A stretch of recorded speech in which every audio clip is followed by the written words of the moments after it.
Hi, good morning students. Today we are going to study about a soil. So here soil is the uppermost layer of the earth and soil is very important for plants to grow. Soil provides plants with foothold for their roots and holds the necessary nutrients for plants to grow. And it filters the rainwater and regulates the discharge of excess rainwater, preventing flooding. And the soil lets plants grow, allows gas changes to happen between the land and the air, and the roots of plant go into the soil to get water and minerals, and the small animals like insects and earthworm live in soil. So let's move on to the next concept, formation of soil. The formation of soil is a continuous process that takes many years. Formation of soil is shown in the following some pictures. On your screen you have a picture so that which states that the sun heats up the rocks, and in the next picture that rocks start breaking into smaller pieces due to rain, wind and heat. Here what happened? The soil is formed by the breakdown of rocks into tiny pieces. So rocks are heated by the sun and cooled by the cold weather. The continuous heating and cooling cause the rocks to crack and break into small pieces. So these small pieces are carried to different places by the wind or running water. Here in the next picture, the dead plants and animals mixed with small pieces of rocks. See, the pieces rub against each other till they finally become tiny particles of soil. So the dead plants and animals also get mixed with these pieces. Thus, soil is a mixture of tiny pieces of rocks and remains of dead plants and animals. So now the plants that grows out from the layer of soil. We'll move on to next concept. What does soil contain? Here, soil contains that stones like or gravel, sand, clay and humus. See on your screen we have one picture that is the soil. It contains gravel, sand, clay and humus. So we'll move on from step by step. See, take some soil from a garden and next put the soil in a glass jar. After that, fill the jar with water and cover it with a lid and then shake it well. So leave it undisturbed. After some time what happened? We observe different layers in the jar.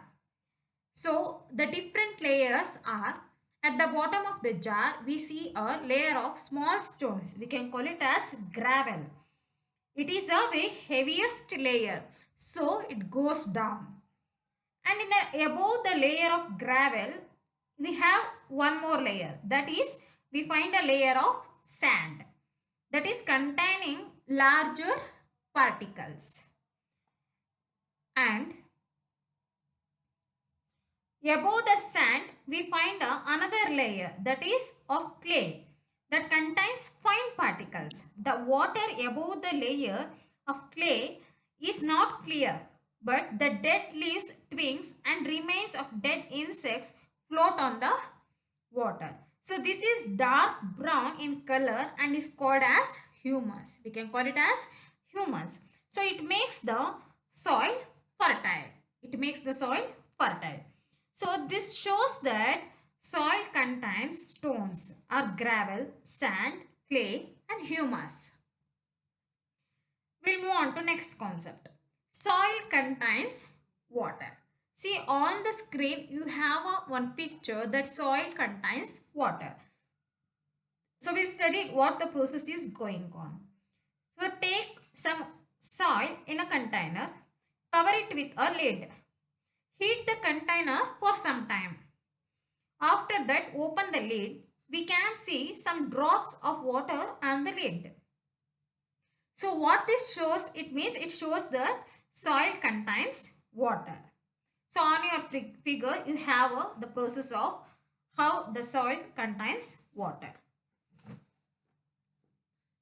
We'll move on to next concept, that is soil contains air. See, take some golden soil in a jar and pour some water over it. What happened? You notice bubbles forming in the soil.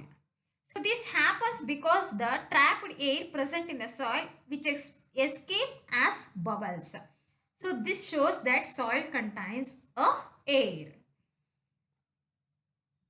Next, we'll move on to next concept, that is types of soils.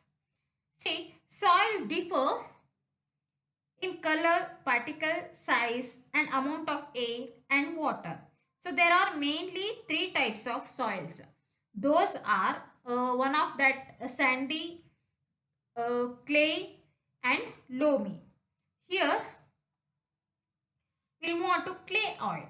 It contains mostly clay and it consists of a soil particles are very small size. So it is smooth, sticky and is used by potters to make pots and toys. So the clay oil is not good for plants because there are no spaces between its particles to hold air. And but it can hold a lot of water as water cannot pass through the particles easily. We'll move on to sandy oil. So in that what happened, mainly consists of sand. So it can hold good amount of air as there is a lot of space between its large particles. And but it cannot hold much water as water easily passes through these spaces. Thus, very few plants are able to grow in sandy oil. So it is mostly found in sea and in deserts. We'll move on to next concept, that is loamy soil. So what is this? It means it contains both sand and clay particles. So, and which is very good for the plant growth, and it contains a lot of humus and can hold both air and water. We'll move on to next concept, that is uses of soil. In the uses of soil, we can use it in many ways. In that, first move on to all plants grow in soil. Here, soil contains water and minerals that plants need for their growth. And in the next, soil is home to many animals. It means you can take ants, snails, earthworms and many other animals live in soil. So usually earthworms are very useful for farmers. Even the earthworms dig tunnels in the soil and loosen it. So which is very useful for fertile.